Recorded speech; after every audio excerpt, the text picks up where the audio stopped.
ជំរាបសួរបងប្អូនអតិថិជននៅមុខខ្ញុំនេះគឺជាប្រភេទកាត់ថៃកាត់ស័ង្កសីហើយជាមានពីរប្រភេទមាន Ronic និង Thusen ហើយ Ronic នេះយើងអាចកាត់ពីប្រភេទដែកកាបូន steel ហើយអាចកាត់ប្រភេទinox ស្លឹកចាប់ពីទំហំ 0.កម្រាស់អធិស្ឋានកម្រាស់ 0.7 មីលីម៉ែត្រចុះក្រោមហើយដៃស្លឹកវិញគឺ 1.2 មីលីម៉ែត្រចុះក្រោម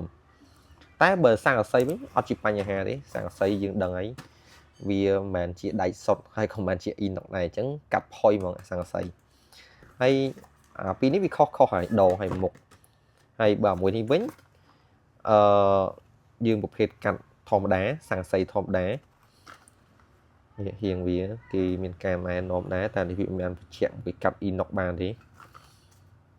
តែជាវាអាចប្រើជាលក្ខណៈកាត់ស័ង្កសីធម្មតាទេតែបើនេះគេបញ្ជាក់កាត់ inox ហើយដៃស្លាប់ទៀតពិសេសមែនតើដៃនេះគឺដៃល្អហើយតម្លៃវិញអានេះតម្លៃ